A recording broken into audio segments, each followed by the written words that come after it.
My girlfriend said, "But we can still be close, right?" I replied, "Totally." Then I moved out in 72 HRS prorated bills, cut the cash, routed every crisis to Apple, Taskrabbit, Rover, kept boundaries, until her roommate imploded and her mom asked why I was dating her. The thing about breakups is they usually come with some warning, some gradual decline you can track if you're paying attention. But Gabriella delivered hers like a TED talk she'd rehearsed in the mirror, complete with hand gestures and strategic pauses for emotional impact. I got home from the garage around 7 on a Tuesday, covered in diesel residue and eager for a shower, when I found her sitting at our kitchen table with this expression I'd never seen before. Something between determination and rehearsed sympathy. The condo smelled like the vanilla candles she always lit when she wanted to create an atmosphere. And I knew immediately something was wrong because Gabriella only set moods when she needed something or was about to deliver bad news.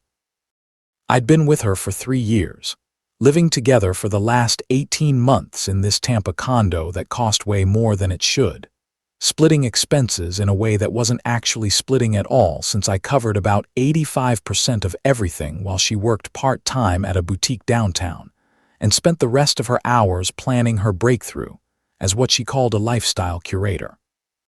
The garage I owned specializes in diesel truck repairs. Nothing glamorous, but steady work that pays well, especially when snowbirds flood Florida and realize their RVs need serious attention before heading back north. Gabriella used to say she loved how hardworking I was, how reliable and solid.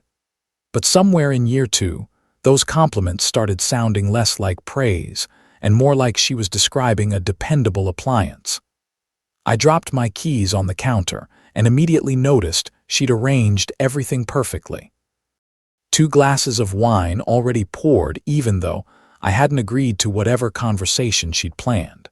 Her phone faced down on the table in that deliberate way that meant she didn't want interruptions. She patted the chair across from her with this sad smile that didn't reach her eyes, and I sat down because what else was I going to do? And she took a deep breath like she was about to cliff dive into cold water. "Marcus, we need to talk about us, about where we're heading, and whether we're still aligned with our individual growth trajectories." Individual growth trajectories, like we were corporations instead of people who'd spent 3 years building something together, or at least I thought we'd been building something together. "I've been doing a lot of internal work lately," she continued, her voice taking on this therapeutic quality she'd picked up from whatever podcast was currently influencing her vocabulary. "And I've realized that I've been compromising my authentic self to fit into a relationship structure that doesn't serve my evolution anymore." I just stared at her trying to process what was happening, watching her perform this breakup like it was content. She'd eventually post about some inspiring story of a woman brave enough to choose herself. "The thing is, you're an amazing person," she said, reaching across to touch my hand with this pitying gentleness that made my skin crawl. "But I need to align with someone who understands my vision for my personal brand development. Someone who can grow with me as I expand into the influencer space and build my platform. My personal brand development." This was the woman who'd posted 17 Instagram stories last week about her morning coffee routine and gotten 43 likes total. But she talked about her influencer career like she was negotiating with Netflix. "You're breaking up with me because I don't understand your vision," I said flatly, pulling my hand back and reaching for the wine she'd poured, figuring if I was getting dumped, I might as well have something to drink. She looked almost relieved that I'd said it directly, like she'd been worried she'd have to spell it out more clearly, and nodded with this solemn expression. "I think we want different things from life, Marcus. You're focused on your garage and your trucks and building something traditional while I'm trying to create a lifestyle that inspires others and generates passive income through authentic content creation." Authentic content creation. Last month, she'd asked me to stage a surprise date night so she could film my reaction for her followers. Except she'd made me redo it 6 times because the lighting wasn't right and I wasn't smiling enthusiastically enough. But here's the thing. She leaned forward with sudden intensity, her eyes getting that calculated look that meant she was about to ask for something. I don't want to lose you completely from my life because we have such a deep connection, and you've been such an important part of my journey. I want us to stay close, to still be there for each other, just in a different capacity that allows us both to grow. Stay close, I repeated, watching her face carefully, trying to understand what she actually meant beneath all the self-help language. Exactly. She smiled like I'd finally understood the lesson. We can still talk and support each other and be important people in each other's lives. Just without the limitations of a romantic relationship holding us back from our potential. The thing about Gabriella was she'd always been good at framing her selfishness as some kind of spiritual enlightenment, making her desires sound like universal truths rather than personal preferences. I sat there looking at this woman I'd spent 3 years with. This person I'd covered rent for and grocery bills and utilities for while she invested in her future and bought ring lights and backdrop stands for her content creation. And I realized she wasn't actually ending our relationship because she wanted freedom. She was repositioning me from boyfriend to resource, keeping me available for all the practical benefits I provided while removing any obligation she had to consider my needs or feelings. The lease on this place runs through September, I said, keeping my voice neutral and businesslike, which is 4 more months. How do you want to handle that? Oh, she waved her hand dismissively. I figured we just keep living here like we have been until the lease is up. It's not like anything has to change immediately just because we're not romantically involved anymore. Right, I said slowly. So you want to break up with me but continue living together and splitting expenses the way we currently do? Well, she shifted uncomfortably. Obviously, we'd both still need to contribute to the household. I can't afford this place on my own, and I'm sure you don't want the hassle of finding somewhere else. Mid-lease. There it was. The real reason for all the talk about staying close and maintaining our deep connection. She wanted to dump me, but keep me paying most of her bills while she went out and dated other people. Our third roommate, Isabel, who rented the converted den for $600 a month and worked night shifts as an ER nurse, was probably in her room listening to this entire conversation through the thin walls and wondering what fresh drama she'd have to navigate. I can be close, I said finally, giving Gabriella the smile I used with customers who thought they could negotiate down my labor rates. Totally close. We'll stay super connected. Her whole face lit up with relief and something that looked almost like triumph, like she'd successfully managed a difficult conversation and gotten exactly what she wanted. Oh, Marcus, I'm so glad you understand. She reached across the table again to squeeze my hand. This is why you're such a special person. You really get it. I get it. I agreed, taking a long drink of wine and planning my next move. I absolutely get it. What Gabriella didn't understand yet was that I got it better than she realized. I understood exactly what she was trying to do, and I was going to give her precisely what she'd asked for. We were going to be close in the most literal, unhelpful way possible. The next morning, I started packing, not dramatically or angrily, just methodically sorting through my belongings while Gabriella was at the boutique doing whatever it was she did there besides, take photos of herself next to expensive handbags. I called a buddy who managed a complex across town and asked about availability. Got lucky with a studio that had just opened up after a tenant transferred for work, put down a deposit over the phone, and scheduled the move-in inspection for Friday. 3 days from now, I'd be completely out, taking my 85% contribution to the household expenses with me and leaving Gabriella to figure out reality without a safety net. Isabel emerged from her room around 2:00 in the afternoon, still in her scrubs from the overnight shift, looking exhausted but curious when she saw the boxes I'd assembled. "You're actually moving out," she said. Not quite a question, more like confirmation of something she'd suspected. Lease allows either party to terminate with proper notice and payment of contractual obligations, I said, folding a stack of work shirts into a box. I'm covering my portion through the end of this billing cycle. After that, I'm done. Isabel leaned against the doorframe with this expression that was half impressed and half concerned, studying me like I was a patient with unexpected symptoms. She's going to lose it when she realizes you're serious. You know that, right? She can't afford this place without your contribution, and finding someone to cover 1,400 plus utilities in 5 days is basically impossible. Not my problem anymore, I said, and meant it. She wanted to end our relationship so she could focus on her personal growth. I'm just respecting her decision and giving her space to evolve. Isabel actually laughed at that, a short bark of genuine amusement that made her whole face change. You're cold, Marcus. I didn't see that coming, but I respect it. She's been treating you like a walking wallet for months, and I've been wondering when you'd notice. I noticed. I just wanted to be sure before I acted, I said, taping up a box of books I'd collected over the years, technical manuals mostly, and a few novels I actually enjoyed. Now I'm sure. Gabriella came home around 6, arms full of shopping bags from stores she definitely couldn't afford on her boutique salary, humming some song I didn't recognize, and clearly riding high on whatever fantasy she'd constructed about her newly single life.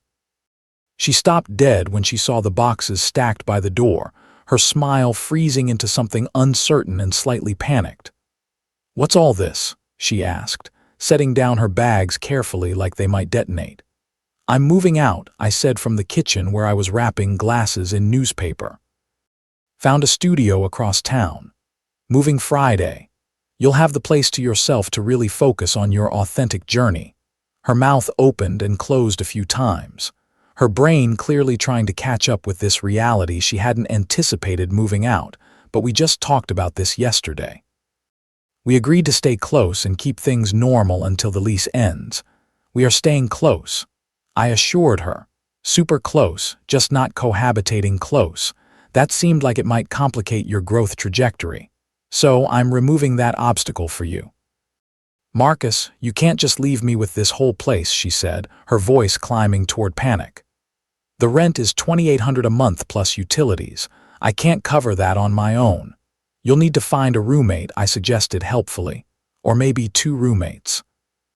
Isabel only pays $600, so there's definitely room in the budget for another person if you adjust the space allocation." "But that takes time," she protested. "I can't just find someone responsible in 5 days. This isn't fair." "I'm being completely fair," I said, meeting her eyes directly. "I'm covering my contractual obligations exactly as required. 30 days notice and my portion of expenses through the current billing cycle.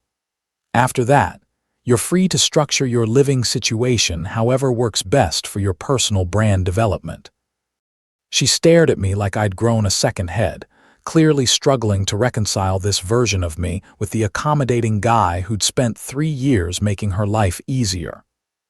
"You're doing this to punish me," she said finally, "because I was honest about my needs and ended things instead of stringing you along." "I'm doing this because you ended our relationship," I corrected her. "You wanted to realign your life and I'm realigning mine. We're both just pursuing our individual growth trajectories now." The therapy language thrown back at her made her flinch, and I watched her cycle through several emotions before landing on anger. "This is such Marcus," she snapped. "You know, I can't afford this place alone. You're being deliberately cruel because your ego is hurt." "My ego is fine," I said calmly, continuing to pack. "You made a choice about what you wanted our relationship to be. I'm respecting that choice and acting accordingly. We can absolutely stay close, but close doesn't mean financially entangled." Over the next 72 hours, Gabriella deployed every manipulation technique she'd ever learned, starting with tears and wounded confusion about how I could be so heartless. She cornered me Wednesday night while I was packing up my tools from the storage closet, mascara running down her face in dramatic streaks. "I thought you loved me," she sobbed. "I thought what we had meant something to you. How can you just walk away like none of it mattered?" "It did matter," I said, handing her a tissue from the box I'd learned to keep nearby during our relationship. "It mattered right up until you decided it didn't matter anymore. Now, I'm adjusting my expectations to match yours." "That's not what I meant," she insisted. "I just needed us to evolve into something different, something less conventional and more spiritually aligned." "Gabriella," I said, stopping my packing to look at her directly. "You broke up with me because I don't support your influencer dreams the way you wanted. That's your right. But you don't get to break up with me and still keep all the benefits of having a boyfriend who pays most of your bills. I never said you had to pay my bills," she shot back, suddenly defensive. "You offered to help because you cared about me. I offered to contribute to our shared household when we were building a life together." I corrected. "Now we're not building anything together, so my contributions are ending. That's how breakups work." Thursday, she switched tactics to nostalgia and guilt, spending the morning digging through photos on her phone and reminiscing loudly about our first vacation together to the Keys. "Remember how perfect that weekend was? Remember how happy we were before everything got complicated? I remember I paid for that entire trip, including the resort you insisted on, because it was more photogenic," I said, loading boxes into my truck. "And I remember you spent most of the weekend taking pictures for your Instagram, instead of actually enjoying the beach. You're being deliberately hurtful," she accused, twisting everything good we had into something transactional. "You made it transactional," I said, "when you decided to keep me around for practical support while removing any romantic obligation." "I'm just declining the new terms you offered." By Friday morning, she'd moved into full crisis mode, following me from room to room while I did my final sweep, alternating between begging and threats. "What am I supposed to tell people?" she demanded. "How am I supposed to explain that you abandoned me right after I was vulnerable enough to share my truth with you?" "Tell them you broke up with your boyfriend and he moved out," I suggested, loading the last box. "That's literally what happened. No explanation needed." "You're going to regret this," she said, voice shaking with genuine emotion. "You're throwing away 3 years because you're too stubborn to grow with me." "I'm not throwing anything away," I said, grabbing my keys and taking one last look around the place I'd called home for 18 months. "You already threw it away when you delivered your prepared speech about alignment and authenticity. I'm just respecting your decision." Isabel appeared in her doorway as I was leaving, gave me a small wave and a knowing smile that suggested she understood exactly what I was doing and approved completely. Gabriella stood in the middle of the living room surrounded by her shopping bags and ring lights and vision boards, looking smaller somehow and genuinely shocked that her plan had backfired so spectacularly. "We're still closed though, right?" she called after me, her voice desperate and uncertain.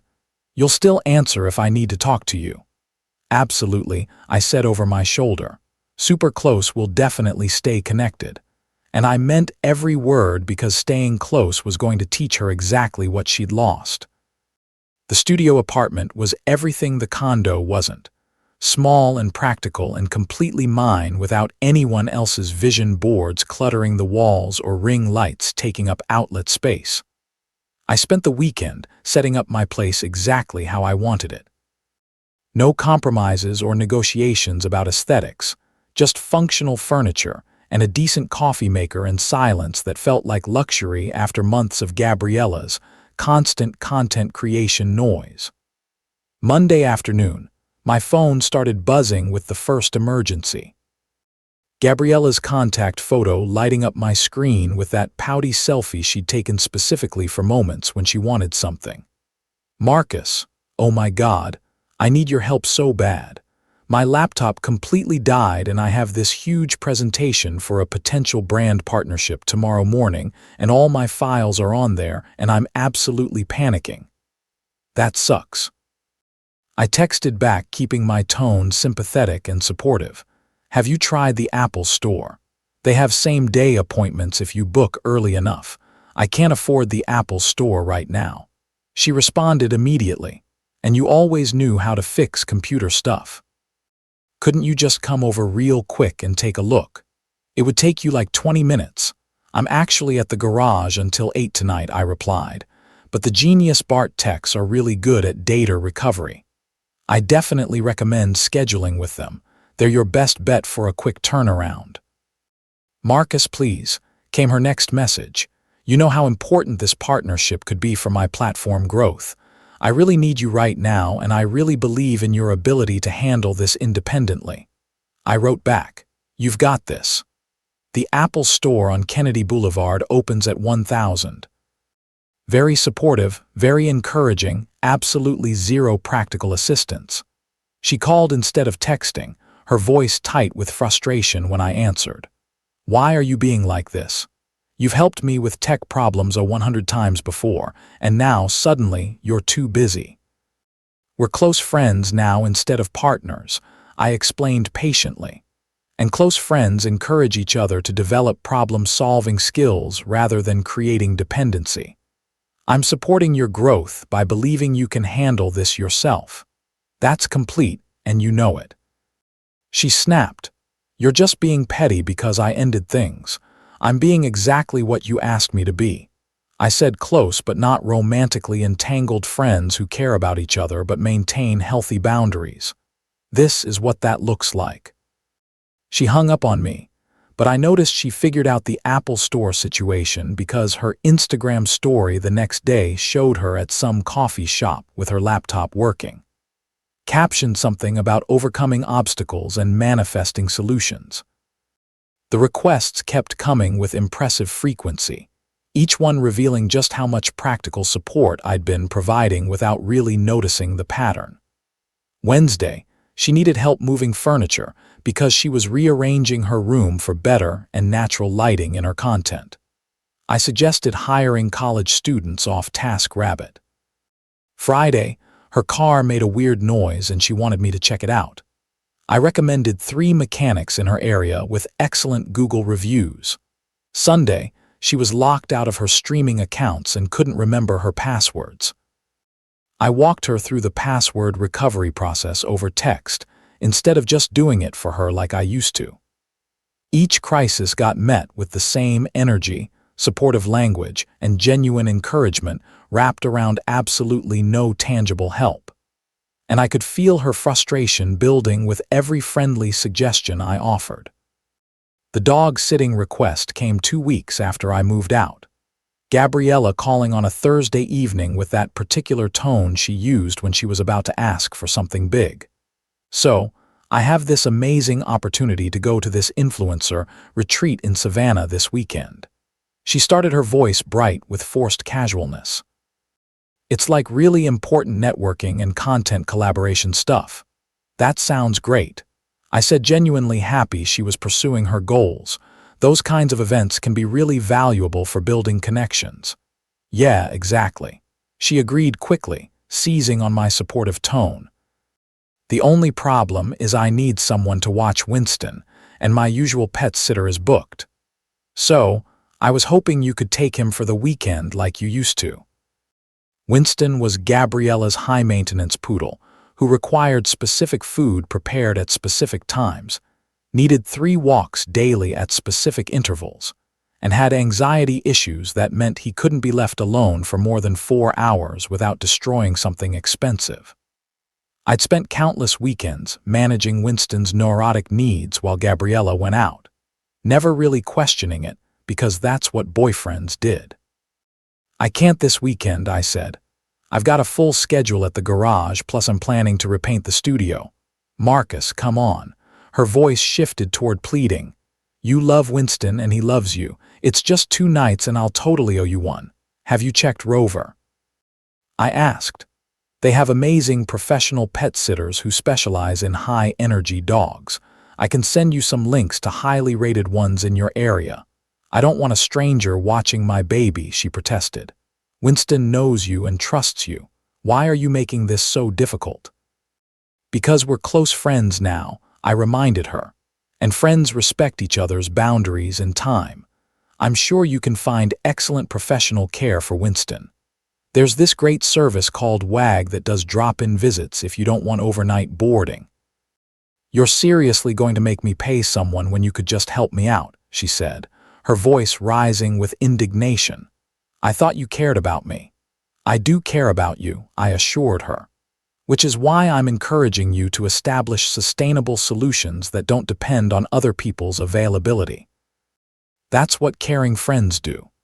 She went to Savannah without Winston, ended up paying Isabel an extra $100 to check on him twice a day, and posted stories about how hard it was to find reliable help these days, clearly directed at me. The pattern continued for weeks. Every request getting the same treatment, enthusiastic emotional support combined with practical suggestions that required her to actually solve her own problems. When her credit card got declined at a restaurant while she was on a date, she called me from the bathroom in full panic mode. Marcus, I need you to Venmo me like $200 right now. My card isn't working and I'm on this really important date with someone who might invest in my content platform, and I'm literally dying of embarrassment. That's really stressful. I sympathized. Have you tried calling your bank's customer service line? They can usually sort out authorization issues pretty quickly. I can't call them from the bathroom at a restaurant, she hissed. I just need you to send me money and I'll pay you back next week. I promise. I don't lend money to friends, I explained gently. It creates weird power dynamics that damage relationships, but your bank should have a 24-hour line you can call. Or maybe your date would understand if you explain the situation. Marcus, please, she begged, her voice breaking.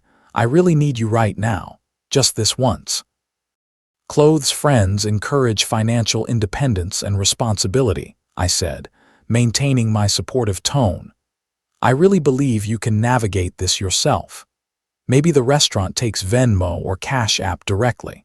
She ended up having her date cover the bill, which apparently ruined the professional dynamic she'd been trying to establish.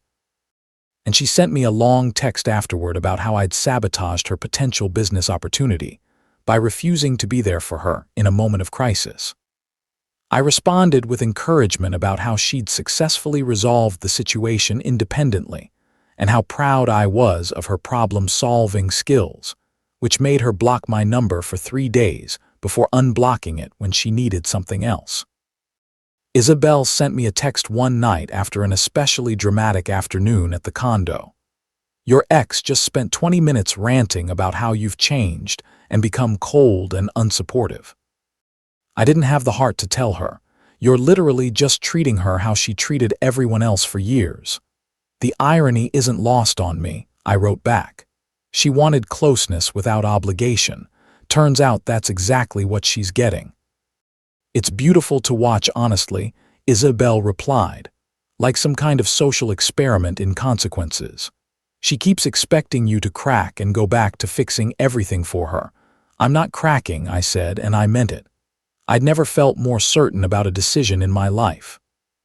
Every time Gabriella reached out expecting me to drop everything and solve her problems, I felt more relief that I'd gotten out when I did. This was what close looked like when it wasn't a manipulation tactic. Supportive but boundaried, caring but not responsible, present but not available.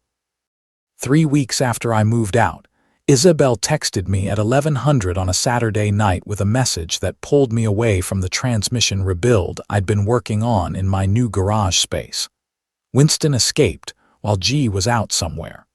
Pretty sure he's headed toward the park near your old place. You know his favorite spots better than anyone. Any chance you could help me look? I was there in 15 minutes, finding Isabel standing under a street light wearing her scrubs and looking exhausted from what had probably been another brutal shift at the hospital. She'd gone straight from work to searching for this neurotic poodle instead of collapsing into bed like she deserved. Thanks for coming, she said, genuine relief in her voice. I've been walking around calling him for 40 minutes, and I have to be back at the hospital in like 9 hours. Where's Gabriella? I asked, checking the time and noting it was way past when she usually went out. Your guess is as good as mine, Isabel said with a shrug. She left around 7, saying she had drinks with potential collaborators, didn't mention anything about Winston getting out. I only noticed because I heard him barking in the hallway when I got home at 1030. We split up and searched the neighborhood systematically, me checking all of Winston's usual spots from when I used to walk him. The corner of the park where he liked to dig. The bushes near the coffee shop where people dropped food. The alley behind the Italian restaurant where he'd once found half a meatball. Found him 20 minutes later near the fountain. Matted and muddy and clearly pleased with himself, completely unbothered by the chaos he'd caused. Isabel met me back at her car, laughing when she saw the state Winston was in, her whole face transforming from exhausted to genuinely amused. "He looks so proud of himself," she said, taking the leash from me, like he just completed some epic adventure instead of giving everyone a heart attack. "That's Winston," I agreed, watching her crouch down to check him over for injuries with the practiced efficiency of someone used to assessing damage. He's got main character energy without any of the self-awareness. We ended up at a 24-hour diner because Isabel admitted she hadn't eaten since her lunch break 12 hours ago, and I'd skipped dinner to work on the transmission. Sat in a booth with terrible coffee and surprisingly good pancakes while Winston dried off in her car. And for the first time, I really saw Isabel as a person instead of just Gabriella's quiet roommate who worked nights and stayed out of drama.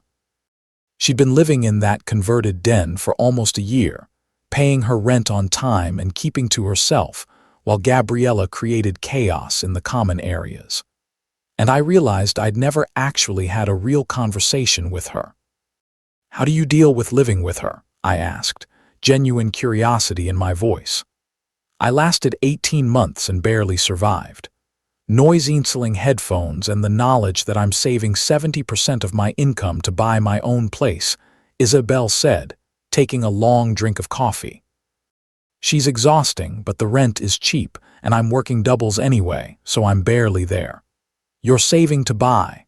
"That's ambitious," I said, impressed because Tampa real estate wasn't exactly affordable. "I've been teaching myself about investment properties online," she explained, watching videos about property assessment and rental income potential. "My plan is to buy a duplex and live in one unit while renting the other, build equity while someone else pays my mortgage." "That's actually brilliant," I said, and meant it. "Way smarter than most people's approach to home ownership." She smiled at that, a real smile that reached her eyes and made her look less tired. Coming from someone who owns his own business, that means something. Most people think I'm crazy for working as much as I do, but they don't understand compound interest and equity building. We started talking about the mechanics of property investment, me explaining what to look for in foundation issues and electrical systems, her sharing insights about reading people and assessing situations from her ER experience. The conversation flowed easier than any I'd had with Gabriella in the last year. No performance or agenda, just two people who actually listened to each other and valued what the other brought to the discussion. "I should probably get Winston back," Isabel said eventually, glancing at her phone. "It's almost 1 and I need at least 5 hours of sleep before my next shift. I'll follow you back," I offered. "Make sure he gets inside." "Okay." We drove in separate cars through empty Tampa streets, and when we got to the condo, Gabriella still wasn't home. All the lights off except the one Isabel had left on. "You want to come up for a minute?" Isabel asked, her tone casual but with something underneath that suggested she wasn't ready for the conversation to end. "I've got decent coffee, and it's definitely better than that diner sludge." I followed her upstairs with Winston between us, and her room was exactly what I expected. Small but organized efficiently, nursing textbooks stacked neatly next to real estate investment guides, a bulletin board covered in property listings and financial calculations. We ended up talking until 300 in the morning, sprawled on her floor with actual good coffee and Winston asleep between us, discussing everything from her goals of owning 5 rental properties, by 40 to my plans of expanding the garage into a full-service fleet maintenance operation. She told me about growing up with parents who valued stability over dreams and how she'd learned to want both, to build security while still reaching for something bigger. I told her about starting the garage with nothing but student loans and determination, about the satisfaction of building something real with my own hands instead of chasing some influencer fantasy. Somewhere around 230, she mentioned how strange it was watching Gabriella treat me like a resource dispenser. How she'd wanted to say something but figured it wasn't her place. "I saw you covering her rent month after month," Isabel said quietly, watching me over the rim of her coffee mug. "Saw how she'd ask you for money while posting about luxury lifestyle and self-made success. It made me angry on your behalf. Why didn't you say anything?" I asked, curious but not accusatory. "Because people don't listen until they're ready to hear it," she said with the wisdom of someone who'd watched a lot of people make preventable mistakes. "And because I was honestly impressed by how long you lasted before you snapped." "I didn't snap," I corrected. "I made a calculated decision based on new information about how she viewed our relationship." She laughed at that. The same genuine sound from earlier at the diner. That's the most engineer approach to a breakup I've ever heard. Calculated decision based on new information. "I'm a mechanic, not an engineer," I protested. "But yeah, once I saw the pattern, I couldn't unsee it." We started texting after that night. Nothing dramatic, just updates about our days and shared observations about life. She'd send me photos of properties she was considering with questions about structural concerns. I'd ask her advice about reading difficult customers at the garage. The conversations evolved naturally into coffee meetups on her days off, then lunch when our schedules aligned, then longer hangouts that felt less like appointments and more like something we both looked forward to. Isabel had this way of seeing through surface-level nonsense that reminded me why I'd been attracted to authenticity in the first place. Before Gabriella had made me question whether caring about real things made me boring. A month after the Winston incident, I had her stop by the garage to look at a property she was serious about buying, wanted my opinion on the workshop space in the converted garage. She showed up in jeans and a t-shirt instead of scrubs, hair down instead of pulled back, and I noticed for the first time that she was actually beautiful in this understated way that didn't require ring lights or filters. We spent 2 hours going through that property. Me pointing out foundation cracks and outdated electrical while she calculated renovation costs and potential rental income, working together like we'd been doing this for years.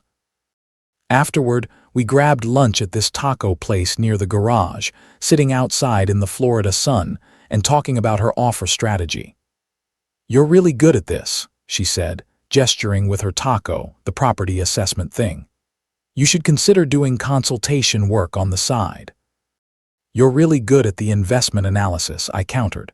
"You've thought through angles most first-time buyers never consider." "We're a good team," she said, then paused like she'd surprised herself with the observation. "We are," I agreed, and felt something shift in the air between us. Something that had probably been building since that first night searching for Winston, but was only now becoming undeniable. She had salsa on her chin, and I reached over without thinking to wipe it off. And the moment my hand touched her face, everything stopped. Her eyes meeting mine with this expression that was half surprise and half recognition. When I kissed her, it felt like the most natural thing in the world, like something that had been inevitable since we'd started actually seeing each other instead of just existing in the same orbit. She kissed me back without hesitation, tasting like lime and salt and something sweet. And when we finally pulled apart, she was smiling in a way that made my chest feel tight. "I've been wanting to do that for weeks," I admitted, "but I wasn't sure if you felt the same way." "I definitely feel the same way," she said, her hand still resting on my arm. "I just wasn't sure if you were ready after everything with Gabriella." "Gabriella was a lesson in what I don't want," I said. "Honestly, you're everything I didn't know I was looking for." We kept it quiet for a while, not hiding exactly, but not advertising either. Both of us wanting to build something real before subjecting it to outside commentary or Gabriella's inevitable drama. Isabel would come to the garage during my late nights, bringing food and helping with paperwork while I worked on engines, and I'd meet her after her overnight shifts with coffee and breakfast, giving her someone to decompress with before she tried to sleep. It was easy in a way nothing with Gabriella had ever been. Two people who pulled equal weight and actually enjoyed each other's company beyond what the other could provide. The chemistry wasn't just physical, though that was definitely there. It was intellectual and emotional and rooted in genuine respect for who the other person was underneath all the surface-level stuff. We spent weekends looking at properties together, her making offers while I assessed structural integrity, and evenings cooking together in my studio, taking turns choosing recipes and sharing the cleanup. She introduced me to her golden retriever, Copper, who she'd been boarding with her parents. And watching her play with him in the park made me understand what partnership was supposed to look like. Two whole people choosing to build something together instead of one person propping up another's fantasy. This was what I'd thought I had with Gabriella, before I realized I was the only one actually building anything. And the contrast made me grateful for every boundary I'd maintained and every helpful suggestion I'd offered instead of solving her problems. Because if I'd caved and gone back to being her safety net, I never would have found this. The roommate situation deteriorated faster than even Isabel predicted. Starting with Gabriella's increasingly desperate attempts to find someone to cover my $1,400 monthly contribution before the landlord started asking questions about her ability to pay. She'd posted the room on every platform possible, marketing it with the same energy she put into her lifestyle content, emphasizing the prime location and modern amenities while carefully avoiding mention of her tendency to monopolize common spaces for photo-oots or the way she expected roommates to work around her content creation schedule. The first few candidates took one look at her ring light setup in the living room and the vision boards covering the kitchen wall and politely declined, sensing the chaos underneath the curated aesthetic. Then Kirk responded, a 31-year-old insurance adjuster who just finalized his divorce and needed a place quickly, willing to pay first and last month upfront without much negotiation. Isabel texted me the night Gabriella showed him the room. New roommate incoming. Seems normal enough on the surface, but my ER instincts are telling me this is going to be a disaster. He's got that desperate energy that makes bad decisions. Trust your instincts, I wrote back. They're usually right about people. Kirk moved in on a Tuesday, arriving with a reasonable amount of furniture and what seemed like a professional demeanor, shaking hands with both Gabriella and Isabel, and making appropriate comments about respecting shared spaces. Gabriella was thrilled, posting stories about her new living situation and how everything was working out perfectly, clearly directed at me as proof she didn't need my financial support after all. The facade lasted exactly 11 days. Isabel's first complaint came via text at 2:00 in the morning on a Thursday. Your ex's new roommate is playing video games at full volume, and when I asked him to turn it down, he told me he pays rent, so he can do what he wants. I have a 12-hour shift starting at 600 and I'm going to murder someone. I called her instead of texting back, hearing the exhaustion and frustration in her voice when she answered. He's been doing this every night this week, she said. Stays up until 400 playing some war game with his headset mic on, so he's literally screaming at strangers while I'm trying to sleep. And Gabriella won't say anything because she's terrified he'll leave. Want me to come over? I offered not to confront him, but just so you're not dealing with this alone. No, she sighed. I'm handling it. Just needed to vent to someone who gets how ridiculous this is. I'll sleep at the hospital between shifts if I have to. By week 3, Kirk had transformed the living room into his personal disaster zone. Gaming equipment spreading across every surface empty energy drink, cans collecting on the coffee table, takeout containers creating an archaeological record of his eating habits.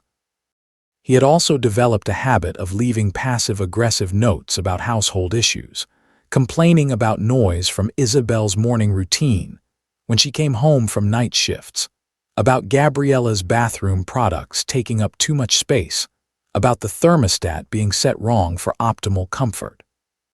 Meanwhile, his own portion of utilities remained mysteriously unpaid, Kirk claiming his direct deposit was delayed or his bank had flagged a transaction, always with a reasonable excuse that bought him another week. Isabel kept me updated with increasingly absurd details. He started commenting on what I eat. She texted one afternoon, told me I should consider intermittent fasting because it's better for cortisol levels. This from a man who had pizza for breakfast. Gabriella was spiraling too according to Isabel's reports. Caught between needing Kirk's rent money and hating every aspect of his actual presence, unable to create content in her own living room because he refused to move his gaming setup during her prime lighting hours. She's been crying to me about how hard it is to find reliable people, Isabel said during one of our coffee dates. The irony of her complaining to me about someone taking advantage of her living situation is absolutely lost on her. Does she mention me? I asked, curious despite myself. Only constantly, Isabel said with a wry smile. She keeps bringing up how you'd know how to handle Kirk, how you always made things run smoothly, how she didn't appreciate your stability until it was gone. It's like listening to someone realize they sold their car and now they're mad about having to walk.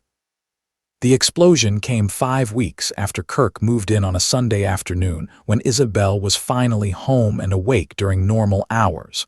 She called me laughing so hard she could barely speak. You need to hear this. Kirk's ex-wife just showed up demanding he return her grandmother's jewelry and their dog.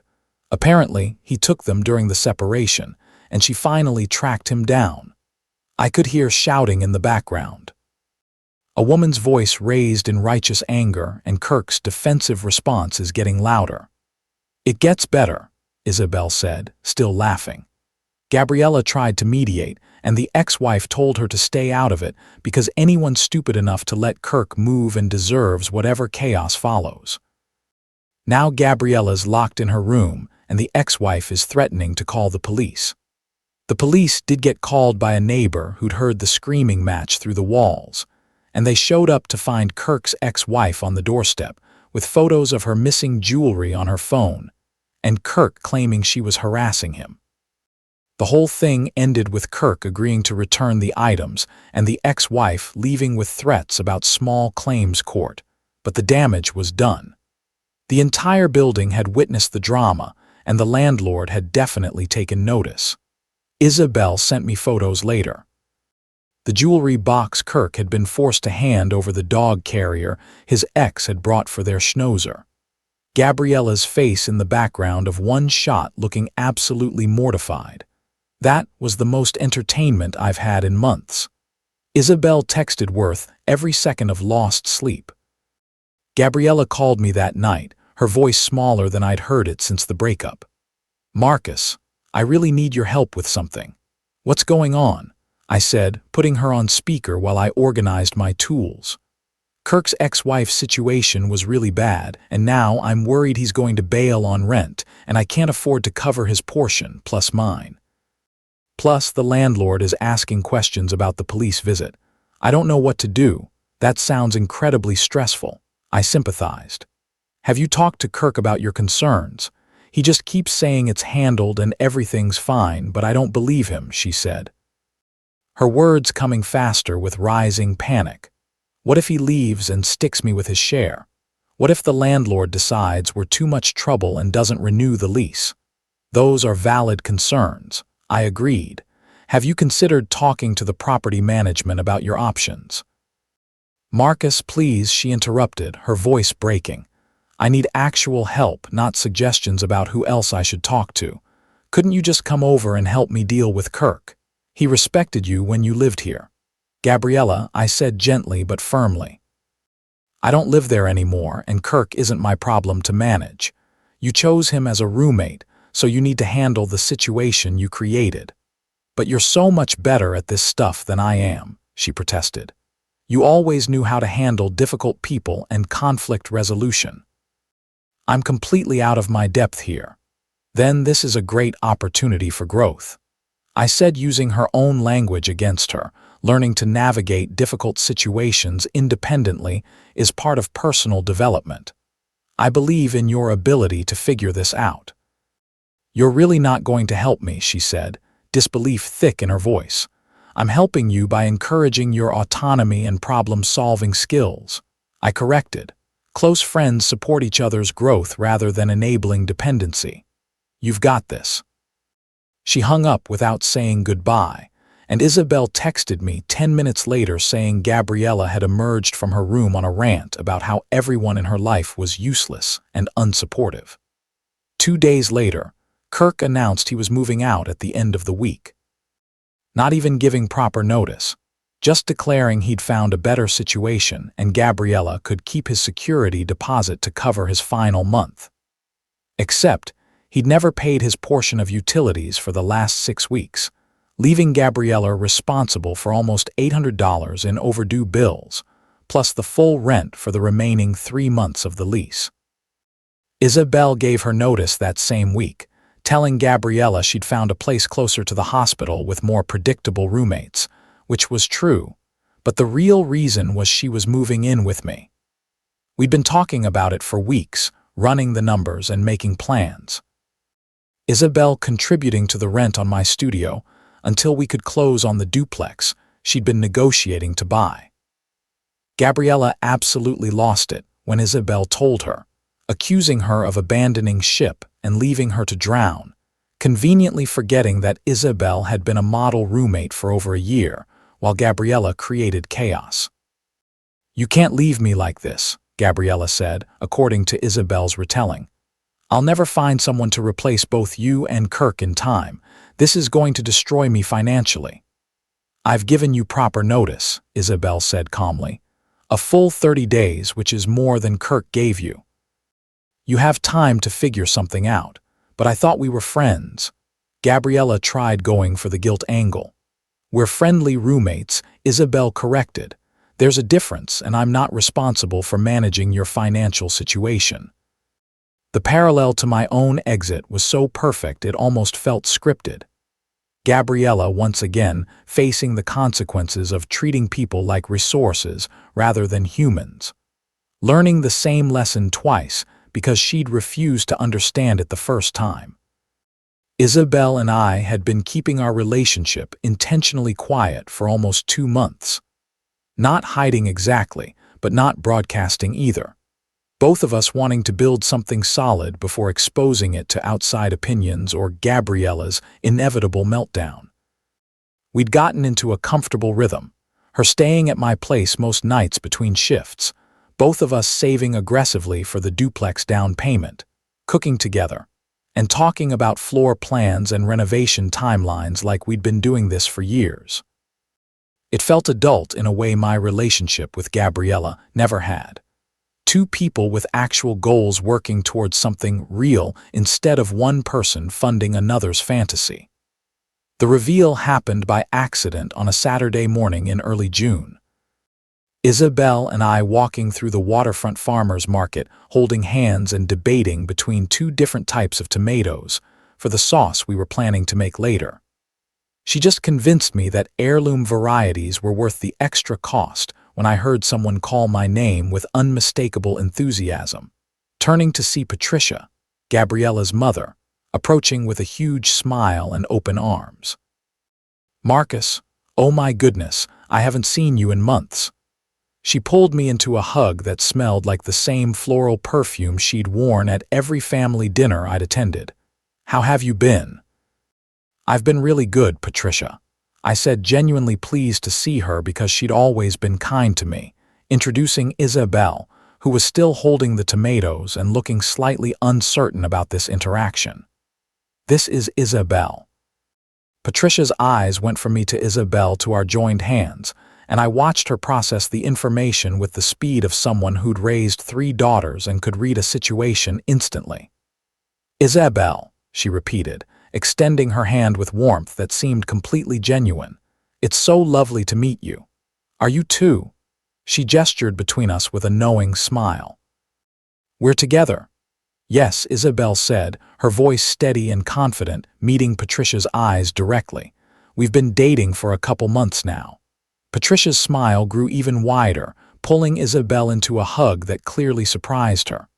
"I'm so happy for you both," she said, looking at me with something that seemed like relief and approval. "Marcus, you look happier than I've seen you in a long time. I feel happier than I've been in a long time." I admitted, and it was true. The difference between now and the last year with Gabriella was like comparing sunrise to permanent overcast. We talked for another 10 minutes. Patricia asking Isabel about her work with genuine interest and complimenting her practical approach to real estate investment, telling stories about her own experience buying rental properties years ago. The conversation flowed easily. Patricia treating Isabel like someone worth knowing rather than just her daughter's ex-boyfriend's new girlfriend. And I could see Isabel relaxing and actually enjoying the interaction. "You two should come to dinner sometime," Patricia said as we were wrapping up. "I make a mean lasagna and I'd love to hear more about your investment plans, Isabel. I might have some advice from my own landlord days." "We'd love that," Isabel said, squeezing my hand. "Thank you for being so welcoming." Patricia hugged us both goodbye, then paused and looked at me with an expression that was hard to read. "Marcus, I don't know what happened between you and Gabriella," she said carefully, "but I want you to know that I always thought you were good for her. She seems lost lately, and I worry she made a mistake letting you go." "I appreciate that," I said honestly, "but things worked out the way they needed to. I found someone who actually wants to build a life with me instead of just using me as a foundation for hers." Patricia nodded like she understood more than she was saying, gave us one more smile, and headed off to finish her shopping. Isabel and I looked at each other, both knowing exactly what was about to happen. "That was nice," Isabel said, "but Gabriella is going to absolutely lose her mind when her mom tells her." "Probably," I agreed, continuing toward the vegetable stand. "But that's not our problem to manage anymore." Patricia called Gabriella that afternoon. According to the timeline, Isabel pieced together from the explosion that followed, and apparently spent 20 minutes gushing about the lovely young woman Marcus was dating and asking pointed questions about why her daughter had ended things with such a clearly stable and happy man. The group chat started within an hour. Gabriella creating a thread with about 15 mutual friends and launching into a narrative about betrayal and suspicious timing that would have been impressive if it wasn't so transparently manipulative. "Can't believe Marcus moved on so fast with my own roommate." Her first message read, "Guess I really didn't know him at all. So much for the 3 years we spent together meaning anything." I didn't respond because I wasn't in the group chat, but 3 different people forwarded me screenshots within the first hour. Everyone apparently wanting me to see how Gabriella was spinning the story. The narrative painted her as the victim of some coordinated betrayal, Isabel as a snake who'd been plotting since before the breakup, and me as a guy who'd clearly been waiting for an excuse to trade up. It was pure fiction, but told with enough emotion that I could see how someone who didn't know the real timeline might believe it. The response from our mutual friends was not what Gabriella expected. Jake, who'd been at my garage multiple times and knew exactly how long I'd been single before Isabel, responded first with receipts. "Marcus moved out in late March, and you posted about your newfound freedom the same week," he wrote, attaching screenshots of her own Instagram stories from April, showing her on various dates. "Pretty sure he's allowed to date someone after you dumped him and spent 2 months broadcasting your single life." Then Sarah, one of Gabriella's own friends from the boutique, added her perspective. "Girl, you literally told me you were relieved to be free of him because he was holding you back from better options." She wrote, You don't get to be mad that he found someone who appreciates him. The group chat devolved from there, more people adding their observations about the timeline and Gabriella's own behavior in the months since the breakup. Someone posted a screenshot of her Venmo request to me with captions like emergency money/petty and investment piece handbag. Another person mentioned seeing her on dating apps within days of our breakup. A third brought up how she'd been complaining about me being too stable and boring for months before she actually ended things. Emily, who'd been friends with both of us since college, delivered the final blow. Gabriella, you broke up with him because he wouldn't fund your influencer lifestyle. She wrote, you literally told me he wasn't ambitious enough because he was happy running a garage instead of chasing some startup fantasy. You don't get to rewrite history now that he's moved on with someone who values what you rejected. The chat went silent after that, Gabriella apparently realizing that her victim narrative wasn't landing the way she'd planned. She tried one more angle, posting a vague story about fake friends and people showing their true colors, but even that got minimal engagement compared to her usual posts. Isabel showed me the whole thread that evening while we were cooking dinner, both of us reading through it with a mixture of amusement and secondhand embarrassment. She really thought people would take her side, Isabel said, stirring the sauce we'd made from those expensive tomatoes. Like everyone forgot how she actually treated you. People see more than we think they do, I said, chopping garlic for the bread. They watched her take advantage for years. They're not going to suddenly believe I'm the villain in this story. My phone buzzed with a message from Gabriella herself. The first direct contact we'd had in over a week. I can't believe you're dating, Isabel. You moved on so fast, it's like I never mattered to you at all. I stared at the message for a long moment, considering various responses before settling on simple truth. You moved on before we even broke up, I wrote back. I just took longer to make it official. Isabel and I started dating in May, 2 months after you ended things. You were on dating apps in April. The typing bubble appeared and disappeared several times before her response came through. That was different. I was trying to figure out what I wanted. You were supposed to wait for me. Wait for you to what? I asked. Figure out that everyone else was worse than what you had. I'm not a backup plan, Gabriella. You're being cruel, she wrote, throwing what we had in my face by dating someone I have to see every day. You're being dramatic, I corrected. You ended our relationship.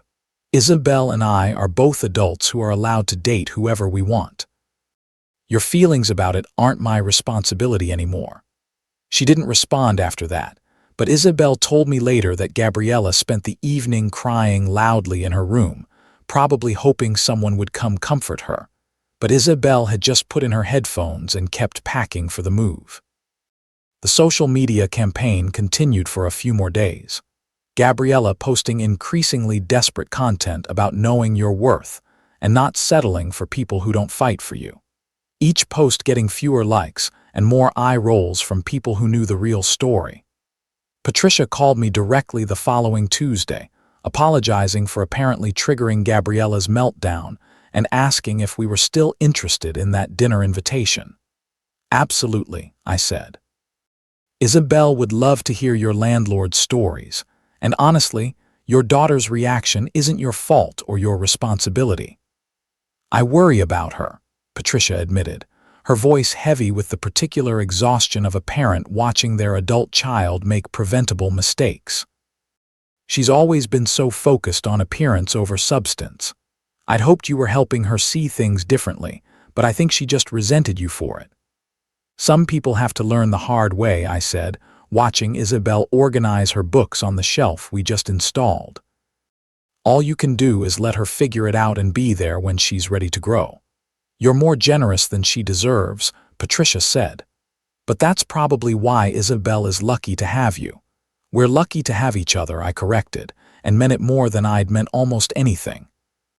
Kirk disappeared 2 weeks after Isabel gave her notice, leaving behind a room full of trash and unpaid bills, and absolutely no forwarding information, blocking Gabriella's number and vanishing like he'd never existed except for the financial devastation he left in his wake.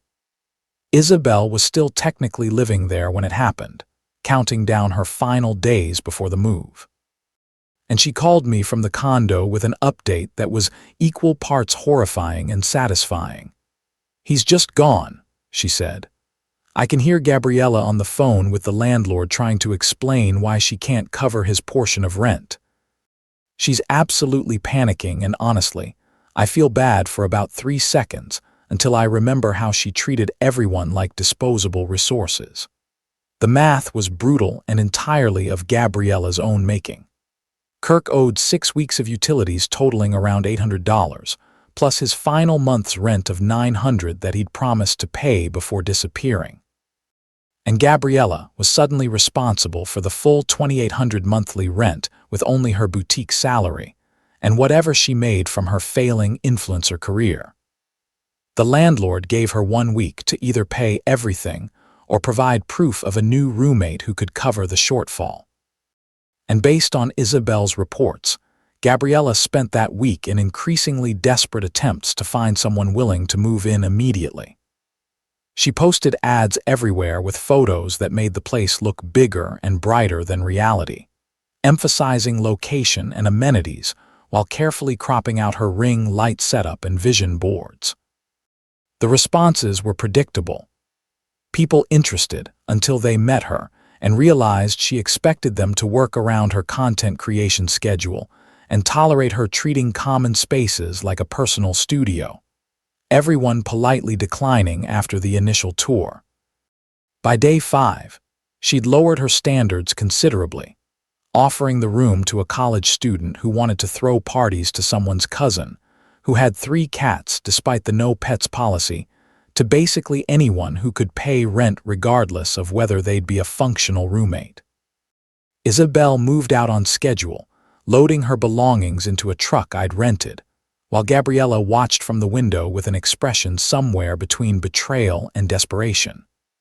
She came downstairs as we were loading the last boxes, wrapped in a blanket despite the Florida heat, looking smaller and more defeated than I'd ever seen her. "You're really leaving," she said to Isabel, voice hollow. "Even after everything we've been through living together. We've been roommates," Isabel corrected gently but firmly, "and I gave you proper notice. This isn't personal, it's just practical." Gabriella's eyes shifted to me standing by the truck in my work clothes, and something like realization crossed her face. "You planned this." She said the accusation weak because she didn't really believe it. "You two got together just to punish me." "We got together because we have compatible values and actually enjoy each other's company. I said your situation right now is the result of your own choices. Kirk was your decision. Pushing away people who actually cared about you was your decision. Treating relationships like transactions was your decision." She flinched like I'd hit her, tears starting to stream down her face. The real kind, not the performative ones she used to deploy strategically. "I made mistakes," she whispered. "I know I did. I took you for granted and treated you badly, and I'm sorry. I'm so sorry." "I believe you're sorry," I said, and I meant it because she clearly was. "But you're sorry because you're facing consequences, not because you actually understand what you did wrong." "That's not fair," she protested weakly.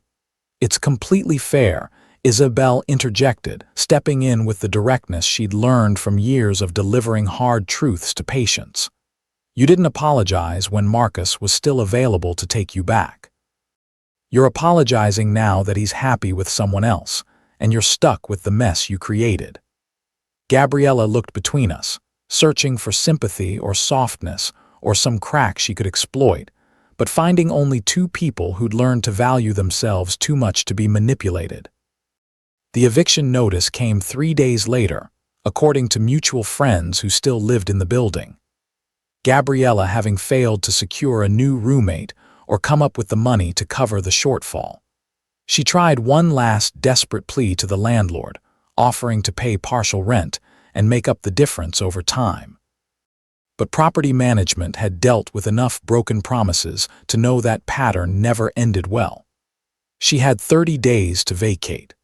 And from what I heard through the grapevine, she spent most of that time cycling between rage and despair, posting bitter content about how hard the world was and how people only cared about money. The irony of her complaints completely lost on her. Patricia called to tell me Gabriella was moving back home, her voice heavy with disappointment and maternal concern. "She's devastated," Patricia said. "Lost her apartment, can't afford to stay in Tampa. The boutique let her go for missing too many shifts. Everything's falling apart for her." "I'm sorry she's struggling," I said honestly, "but these are the natural consequences of her choices. Sometimes that's how people learn." "You think she's learned anything?" Patricia asked. The question weighted with hope that her daughter had grown from this experience. "I think she's learned that actions have consequences." I said whether she's learned why those actions were wrong in the first place, that's something only time will tell. Gabriella left Tampa in mid-July, moving back to her parents' suburban house 2 hours outside the city, posting one final story about taking time to heal and rediscover herself that felt more like surrender than growth.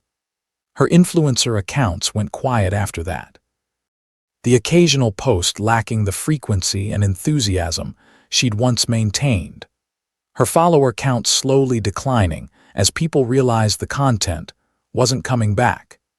Isabel and I closed on the duplex 3 weeks later, a solid property in a good neighborhood with a tenant already in place in the second unit covering half our mortgage. We spent our weekends renovating our side, Isabel painting while I handled the structural repairs, Copper the golden retriever supervising from his bed in the corner, and occasionally inspecting our progress. "This is what partnership looks like," Isabel said one evening while we were installing new kitchen cabinets together. Both of us covered in sawdust and completely content.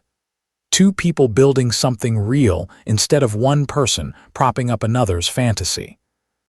We had Patricia over for that promised dinner once we'd gotten the place livable, her bringing wine and genuine enthusiasm for what we'd created.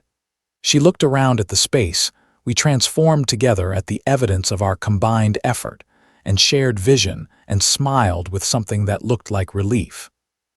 "This is what I wished for Gabriella," she said. "Someone to build with instead of someone to use, but she couldn't see it when she had it. Some people need to lose everything before they can appreciate anything," I said, pouring wine into the glasses Isabel had picked out. "Maybe this will be her catalyst for actual growth." "I hope so," Patricia said. "But regardless of what she learns, I'm glad you found this," gesturing between Isabel and me. "You both deserve partners who value what you bring." The garage expanded over the following months, my reputation growing as I took on fleet maintenance contracts that required the kind of reliable service I'd built my business on.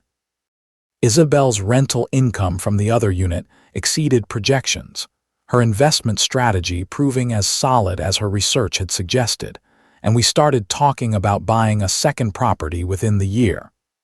We built a life that felt sustainable and genuine. Two people who showed up equally and celebrated each other's wins without competition or resentment. I ran into one of Gabriella's old co-workers from the boutique about 6 months after she'd left. Someone named Ashley, who'd always been friendly and seemed genuinely curious about how I was doing.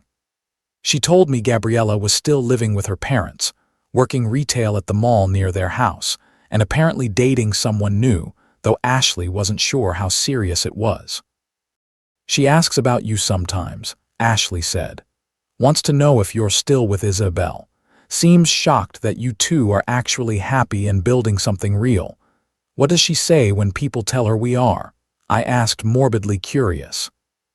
"She gets quiet," Ashley replied, like she's finally understanding what she lost.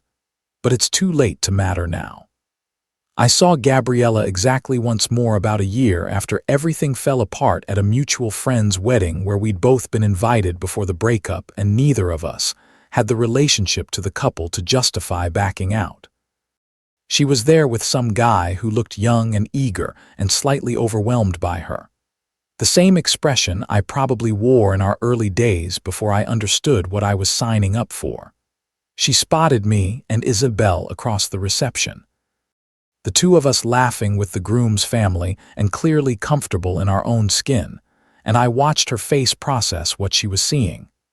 The reality that we weren't just dating, but actually thriving together. She approached during a lull in the music. The guy she'd brought trailing behind uncertainly. "Marcus," she said, her voice carefully neutral, "you look really good. Happy." "I am happy," I said, putting my arm around Isabel naturally. "We both are. How have you been?" "I'm okay," she said, the lie obvious in how quickly she said it. "Living with my parents, still working on figuring things out. That's good. Personal growth takes time." I offered the same supportive but distant energy I'd maintained throughout our entire post-breakup interaction. "This is Chad," she said, gesturing to the guy beside her, who extended his hand with nervous enthusiasm. "We've been dating for a few months." "Nice to meet you, Chad," I said, shaking his hand and noticing how Gabriella watched our interaction like she was looking for something specific, some sign that I was bothered or jealous or still affected by her presence. The conversation lasted maybe 5 minutes, surface-level pleasantries that revealed nothing substantial before Gabriella made an excuse about needing to check her makeup and retreated with Chad following dutifully behind. "She wanted you to be jealous," Isabel observed once they were gone, "bringing a new boyfriend to show you she'd moved on. But then she saw that you genuinely don't care and it broke something in her." "I do care," I corrected. "I care that she's struggling and I hope she figures herself out eventually. I just don't care in the way she wants me to. I'm not pining or regretting or wishing things were different." Later that night, as we were driving home, Isabel asked the question I'd been waiting for. "Do you ever wonder what would have happened if she'd been different? If she'd actually valued you the way she should have?" "No," I said immediately, "because if she'd been different, she wouldn't have been Gabriella. And if she hadn't dumped me, I never would have found you. Everything happened exactly the way it needed to." We pulled into the driveway of our duplex. The porch light glowing warm against the evening dark. Kappa's face visible in the window waiting for us to come home. This was what revenge looked like when you didn't have to orchestrate it. Just living well and building something real with someone who chose you as enthusiastically as you chose them. Gabriella had wanted to stay close so she could keep accessing my resources while exploring her options. And I'd given her exactly that.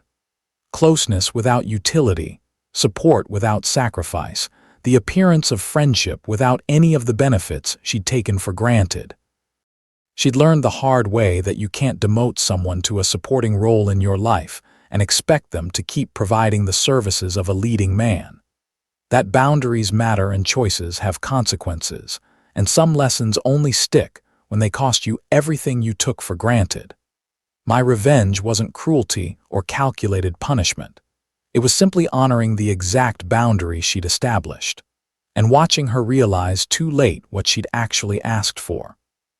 Finding happiness with someone who saw my value, while she struggled with the reality she'd created by treating people like disposable resources instead of human beings worthy of respect. Isabel squeezed my hand as we walked inside together.